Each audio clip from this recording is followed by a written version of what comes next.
So yan 'no, so kamusta po mga ka-Streetwise? Ako po si Takero Miyamoto at welcome po sa aking munting channel. So mga ka-Streetwise, kanina po sa Quadcom hearing sa Kongreso, nagulantang po ako kanina sa revelasyon ni AR de la Serna. So dito, inamin dito ni AR de la Serna na meron pong joint account silang dalawa ni Harry Roque. Well, baka sabihin niyo na naman masyado tayong malisyoso. Yun nga lang ang nakakatawa dito. Nung tinanong nga po itong si AR de la Serna kung meron ba siyang ambag dun sa joint account nila ni Harry Roque, ang sabi ni AR de la Serna, wala. So ngayon, ang nakakatawa dito, sabi ni Congressman Acop, bakit gano'n? Kasi ang alam kasi natin, 'di ba, pag joint account ng dalawang taong hindi magkarelasyon, dapat ambagan 'yon. 'Di ba? Pwedeng 50-50, 60-40, pero sa part nga po na nangyari kay AR de la Serna at kay Harry Roque, wala pong inambag si AR de la Serna. So ang sabi dito ni Congressman Acop, bakit gano'n? 'Di ba? Kasi nangyayari lang daw po 'yon sa mag-asawa. Ay! Bakla! Hindi. Para mas maganda 'no, baka sabihin niyo naman nanloloko lang tayo. So ito mayroong video dito. So ito papapanood lang po natin 'no, yung nangyari po kanina sa hearing. Sige, sige ito. Po, Mr. Chair. Good afternoon, AR. Meron sana akong gustong itanong sa iyo during that time nung the last time according to some report,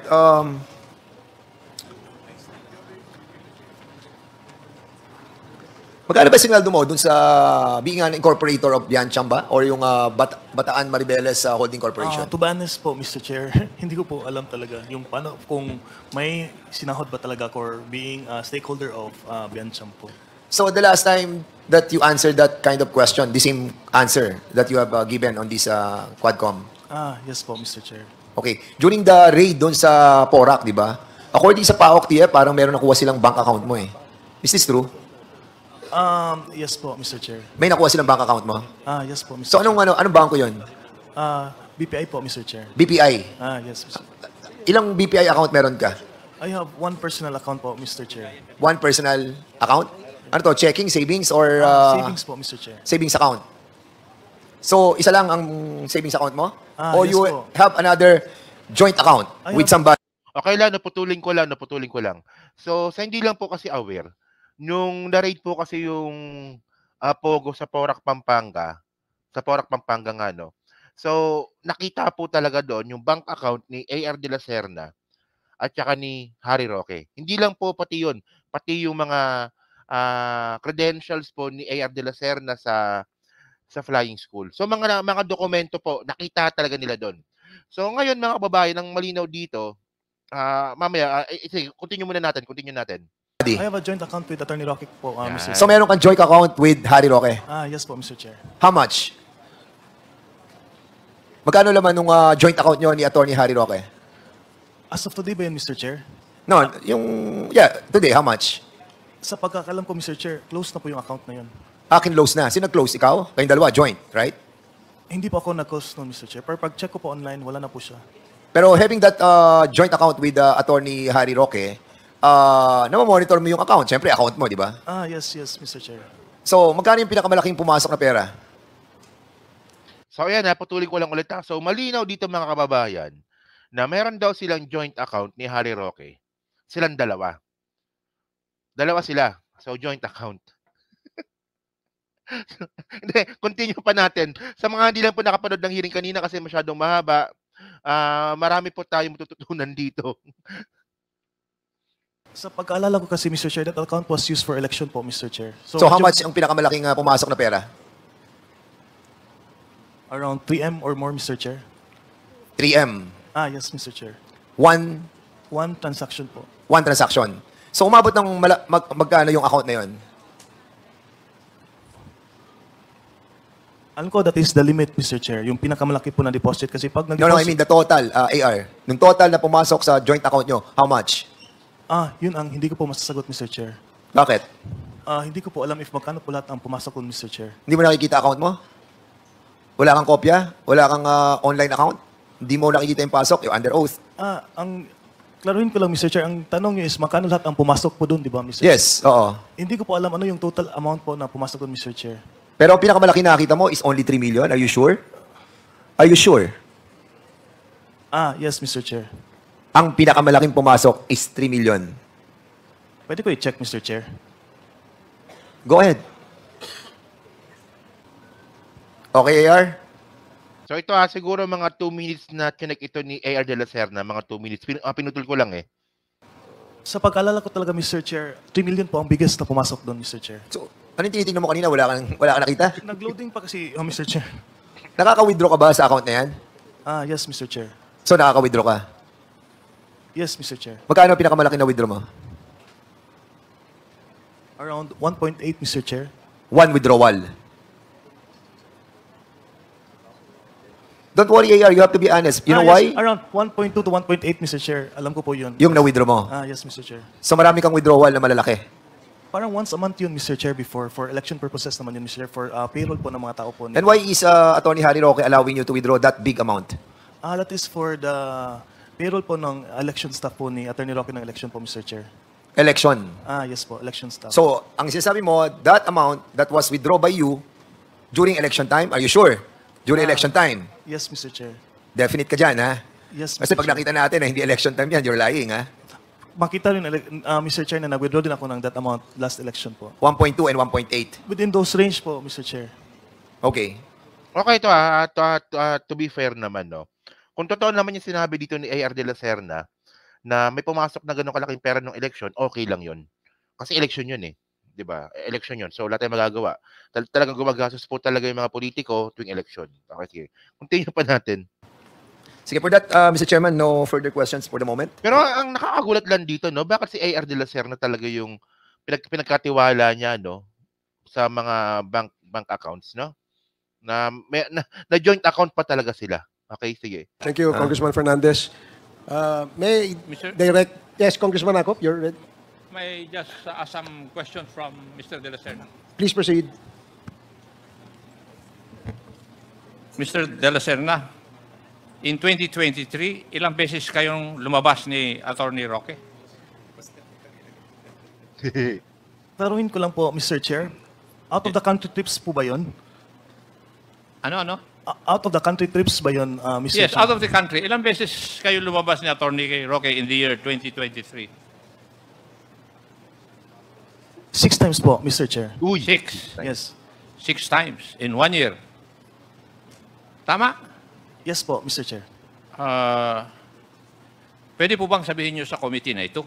Ano ang mga dahilan o purpose ninyo kung bakit 6 times po kayong lumalabas ni Attorney Roque The in first trip- 2023? Mr. Chair, the first trip was a trip to Hong Kong po. For sa pagkalala ko, Mr. Chair, yun po yung premiere night ng isang movie po with the Marcos family po, Mr. Chair. Ang second trip po namin in this, Isang movie? yung movie po with ni Senator Amy po, Mr. Chair. May premiere night po sa Hong Kong that time. Okay. Tapos the next trip So I think ata 'yon, kung 2023, so Martyr or Murderer yung pelikula na 'yon. Kasi pagkakaalam ko Martyr or Murderer yung pelikula na 'yon. Kasi pelikula daw po ni Amy Marcos eh. was a trip to Beijing po, Mr. Chair. Kasama ko Anong buwan yung kwan? po, April po, Mr. Chair. Sa Hong Kong? Yes. Sa Hong Kong. If I'm not mistaken, Mr. Chair, it was April 1 po. April 1. Sa Hong Kong. Pero in April of 2023, the record show nag-travel din kayo sa China eh. Yes, to Beijing po, Mr. Chair. Yes. Tama? Yes, Mr. Chair. So, 2 beses kayong lumabas ng ating bansa ng 2 beses kasama si Attorney Roque. Yes, Mr. Chair, that is correct. Hindi ba sinabi mo, 5 ba yung executive assistant ni Attorney Roque? That is the time in Malacanang po, Mr. Chair. Out of office po. So, nawala na po sila nung nawala na siya sa Malacanang. Tama po, Mr. Ikaw Chair. lang ang natira. Yes po. Ha? May ibang staff naman, Mr. Chair. Hindi, ikaw lang natira doon sa 5 EA niya. Yes, Mr. Chair. Yes, Yun. ano naman iiwas ka kaagad. Di ba? Hindi kasi, di ba, no? Bale, tapos na kasi yung election. Tapos na po kasi yung trabaho ng mga staff ni Harry Roque sa election. So, naiwan pa rin kasi si AR de la Serna no, sa mga tauhan niya, no. So, ayan 'yan. Ano kayang meron ka kung bakit ikaw ang paborito ni Attorney Harry Roque? Pogi. To my answer po, Mr. Chair, is sanay po kasi ako magtrabaho kasama po si Sir Harry po, Mr. Chair. Alam ko po yung medical needs po ni Attorney Roque. Madaming beses na po ako nagbiyahe sa kanya, not only abroad, but also here in the Philippines. Kasama ako sa Cebu, sa Davao, sa Dumaguete, even other parts of the Philippines po. Ako po yung kasama doon, Mr. Chair. Yeah, kasi you traveled to Japan and Singapore in September of 2023. Yes po, Mr. That is And for... then you traveled to Abu Dhabi, UAE in October. Kasama ka pa rin sa records na BI. Yes, Mr. Chair. Oh, so, naalis ka na executive assistant nung nawala siya sa Malacanang. Pero yung serbisyo mo, tuloy-tuloy pa rin. Kasama po ako sa campaign team din po, Mr. Chair. Ha? Kasama po ako sa campaign team. Kasama mo siya sa campaign. Kasama po ako sa campaign team po ni Attorney Roque, Mr. Oo Chair. nga, pero 2023 yung pinag-uusapan natin. 6 na beses kayong lumabas sa bansa. Wala namang kampanya na nangyari noong 2023. No, Paiwas bro. ka talaga kagad eh. Di ba? Yes, Mr. Oh, Chair. Actually, mga kababayan na yung nagtatanong dito sa Congressman Acop. Okay. So ngayon ko lang pala na medyo naliwanagan, no, na tauhan na pala ni Harry Roque itong si AR de la Serna nung nagtatrabaho si Harry Roque sa Malacanang bilang spokesperson. So yun pala yun. Okay, sige. anong kampanya ang nangyari noong 2023? Ang pinag-uusapan natin, yung paglabas nyo sa 2023 ng 6 na beses. Yes, Mr. Chair. Oh, ano yung rason mo na kampanya? Um, Bakit nawala ka na bilang EA, nagtuloy pa rin yung serbisyo mo sa kanya? Matanong ko, magkano bang sweldo binibigay sa iyo ni Attorney Roque? Para po siyang may basic pay na 20,000 a month po, Mr. Chair. 3,000 naman? 20 po, 20. 20,000 naman. Okay. And ang trabaho mo parang personal duty nurse ka o PDN. Parang alalay po ako, Mr. Chair. Okay, All around Jackson. alalay po ako. Ano po yung iutos ni Sir Harry, gagawin ko lang So, po. alalay ka. Yes. So, And then, so, kung anong iutos ni Sir Harry, ayun pong gagawin niya. Kat anong iutos ni Sir Harry, ayun ang gagawin niya. Lahat ng bagay, trabaho mo. Parang ganun po, Mr. Chair. Ganon. Thank you, Mr. Chair. Yun lang. Mr. De La Serna, pumapayag po kayo na magkaroon ng joint account ni Attorney Roque. Yes po. Teka lang, no? Kasi naalala ko, no? Nung nakarang hearing, ang sabi ni AR de la Serna, yung sweldo niya kay Harry Roque ay 40 to 50,000. Tapos ngayon, ang sweldo niya na lang daw ngayon ni Harry Roque ay 20,000 na lang. Okay, so medyo inconsistent siya doon, Mr. Chair. Magkano naman ang kinocontribute mo o kinontribute mo initially dun sa joint account ninyo? Wala po akong kinocontribute po doon. Wala ka. Yes, Wala kang nagdadagdag doon sa joint account ninyo ni Attorney Roque. Yes, tama po, Mr. Wala. Chair. Pero you're authorized na mag-withdraw. Yes po, Mr. Chair. Yun ang usapan po ninyo. Yes, Mr. Chair. Ganon. Yes po, Mr. Chair. Nalalaman ko lang yan, nangyayari yan sa mag-asawa, mag-ina o mag-ama eh. Hindi po ba? Di ba yung joint account? Ano sa tingin mo, Iho? Hindi ko man po pinapakialaman yung pera po ni Attorney Roque po. Maliban Mr. lang, kung pinapatago niya yung pera sa iyo. Kasi hati kayo, halimbawa 5 milyon, hati kayo, di 2.5 kayo. Ay, hindi, Pero Attorney ikaw Roque. na mismo umamin na wala kang idinagdag o isinama doon sa joint account ninyo. Yes po, Mr. Chair. Ginagawa lang yan ng magulang doon sa anak eh. Di po ba? O kaya sa kanyang asawa, mag-joint account sila? Di po ba? Ano sa tingin mo? Inutusan lang po ako, Mr. Chair. Sumunod lang naman po ako. Inutusan ka lang and sumunod ka. Yes, Ay Mr. kung Chair. sasabihin ba niya, lumundag ka sa bangin, lulundag ka? Hindi naman po siguro, Mr. Chair. Okay. Thank you, Mr. Chair. Thank you, Congressman Acop. Actually, ito lang, no? Medyo mahina rin sumagot si AR de la Serna, no? Ako gusto ko maging fair dito, no? Kasi syempre, medyo natawa lang ako dun sa tanong ni Congressman Acop, no, na joint account, wala ka namang inambag. Ginagawa lang nilang na mag-asawa yan, eh. Pero mukhang mahina po talaga sumagot si mahina talaga sumagot si AR de la Serna. So nakakagulat lang, no? Si Harry Roque po, isa sa may mataas na posisyon sa gobyerno nung siya ay spokesperson po ni Duterte. Tapos ganito kaengot. Hindi, pasensya na, no? Medyo nahihinaan lang talaga ako kay AR de la Serna sa pagsagot niya dito. Kasi una mga kababayan, malinaw naman talaga. Kung totoo yung narrative ni AR de la Serna, no, na yung joint account niya ay meron silang joint account ni Harry Roque para ipangpasweldo sa mga tauhan ni Harry Roque nung eleksyon. So syempre joint account talaga 'yan. Kasi kaya joint account 'yan kasi kailangan mag-withdraw ni AR de la Serna ng pampasweldo sa mga tauhan ni Harry Roque. Ako, to be fair lang, ganon, to be fair.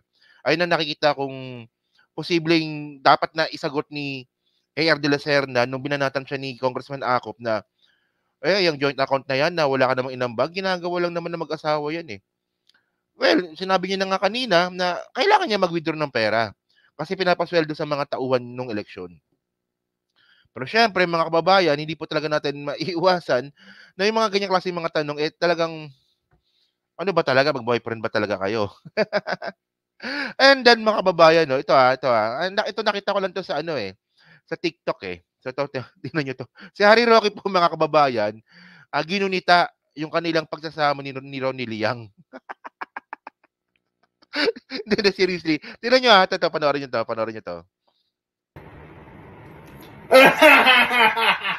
So maya-maya, tingnan natin kung mapapatopless natin si...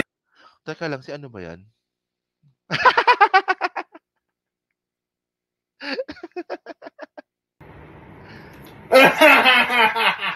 So maya-maya, tingnan natin kung mapapatopless natin si Ronnie Liang. Okay, ako magtatap. Dapat si Ronnie Liang. Kasi kung makikita nyo yung bungangan ni Harry Roque, so maya-maya, papakita natin kung mapapatopless mo natin si Ronnie Liang. Yung may kagat labi dapat. Ronnie Liang.